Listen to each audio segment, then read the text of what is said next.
Are you introducing your partner to your family too soon or not soon enough?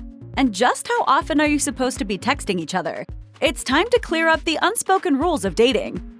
A lot of people tend to think of unspoken rules as universal standards of etiquette. In the realm of modern dating, we might believe that they ring true for everyone. But then, sometimes people show up to a date with their own, very different take on things. To get the lowdown on these unspoken dating rules, we spoke to Nicole Moore, a celebrity love and relationship coach and body language expert who's the founder and CEO of LoveWorks Method. As she explains, unspoken rules in relationships are most harmful when they're left unspoken, because then the chances of misunderstanding are the highest.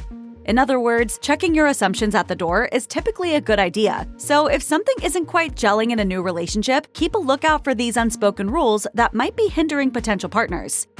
One common unspoken dating rule is something that might sound universal but actually isn't. This is the concept that as you and your partner spend more and more time together, you should make your relationship the center of your life. As Nicole Moore explains it, many people have an expectation that as feelings increase, they will prioritize the other person in their life, and that the other person should automatically do the same. Both parties will automatically begin to include the other person in their decision-making when it comes to future events, weekends, or holidays. But we shouldn't assume anything about a new partner's rules for romance. Instead, it's important to clarify the status of your relationship together. Don't be embarrassed to ask the big questions like, are we exclusive? How much independence do we each need? And are we comfortable sharing weekend getaways and family gatherings? We probably all have that one friend who takes weeks to answer texts, if they respond at all. Been trying to reach out to you all day. Are we on for tonight? Jeez. This doesn't necessarily mean that these people don't value your friendship though, and that can also be true of romantic partners. As Moore explains, instead of assuming that the other person will automatically communicate with you more often as feelings or dates increase, it's better to share expectations around communication ahead of time. Of course, you don't want to come across as needy or demanding, so Moore suggests approaching this issue without being judgmental or making an ultimatum.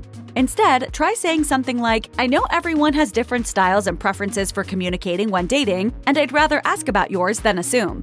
It might sound a bit stiff, but this direct approach gives you a chance to share your preferences and gain insight into your partners.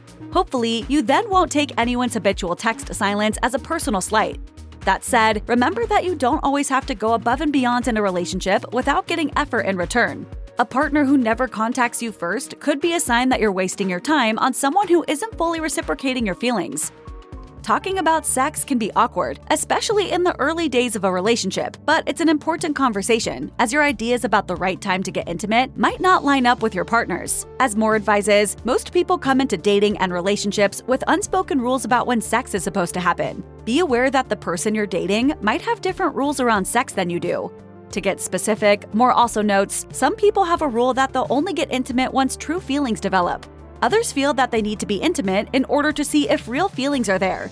Once again, the key to jumping over this hurdle is talking things out to ensure that you're on the same page. Moore suggests keeping things positive and respectful, yet firm, by saying something like, I wanted to see what your personal preferences are around sex and dating to make sure I honor your boundaries and vice versa. Could we talk about expectations? I'm thinking we should have sex. If you want. If a partner gets pushy or offended by this discussion, then that's a red flag, and all the answer you need from them. First dates can feel like they happen in a private little bubble, but as a relationship moves forward, it's only natural that your social circles start to factor in. As Moore puts it, many people feel they can't fully commit unless they've seen how the person they're dating operates in scenarios other than one-on-one dates. The audition to be their future partner might be when you're around their family or friends. This unspoken rule can be confusing if you're on the receiving end, but this is often an important way for people to test how well their partners fit into their lives. As Moore advises, some people may stall on moving things further until they see how you operate with those nearest and dearest to them. This could mean plunging headfirst into group scenarios early on. While some people might worry that this means that the relationship is moving too fast, it could instead be a compliment. As Moore puts it, people with this rule might recommend a group date because they really like you and they want to see how you mesh with their inner circle as quickly as possible. While meeting the family is a crucial early test for some people, the reverse is also possible, as others may see it as a privilege for the already committed.